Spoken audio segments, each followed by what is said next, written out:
culture wars were manufactured to distract and divide us.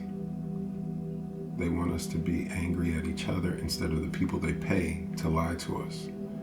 And if we don't address the very real problem of lying, corrupt shills we call politicians, they will continue to fleece the hardworking Americans they were elected to represent.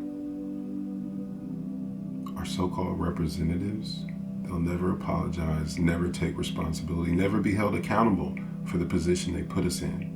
And the only thing we can count on is that they will continue to fleece us of our time, our energy, our resources, our livelihoods, and our lives, so that their mega donors, the mega corporations, can continue to make insane, record-breaking profit.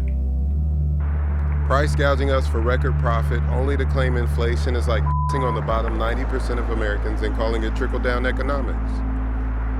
Medicare for all would save us trillions over our current healthcare system. We should be negotiating drug prices, raise wages, and instead of subsidizing fossil fuel companies by trillions a year, we should be subsidizing and investing in renewable energies.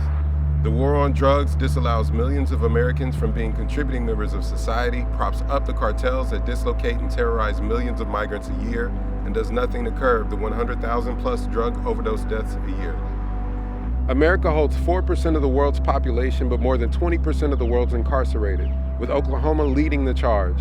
Instead of creating and exploiting the socioeconomic conditions that create crime to lock up and penalize the least of us, we should be investing in education, investing in mental health services, investing in drug treatment and rehabilitation services, and most of all, creating a society where we can earn a living wage. Oklahoma is ranked 44th in K-12 education, and yet our legislators are trying to siphon even more of our desperately needed budget to private schools that have already stolen millions from Oklahoma taxpayers. If you have a candidate talking about making sure we have more secure elections, or election integrity or voter fraud, but not once mentions the PACs or super PACs or special interest groups with dark money flowing into campaigns to ensure we never get anything that we actually want, understand they are willfully deflecting from the corruption because they are okay with the corruption, because they are probably corrupt themselves.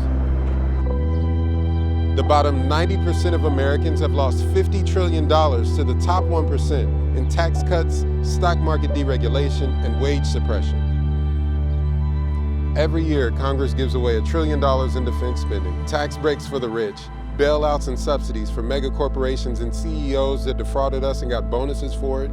But anytime we, the people, ask to do anything to reduce the damage being done, it's somehow a cost we can't afford. Yes, I'm running because I don't have a choice. There are no candidates who are running uncorrupted. I don't have a choice in someone who is going to raise wages. They won't provide a decent health care. They won't end the war on drugs or the never-ending wars. They won't negotiate drug prices. They won't stand up to Wall Street or their mega donors. We're left with no choice. What choice do I have? Well, now you have one. Daniel Rogers for U.S. Senate.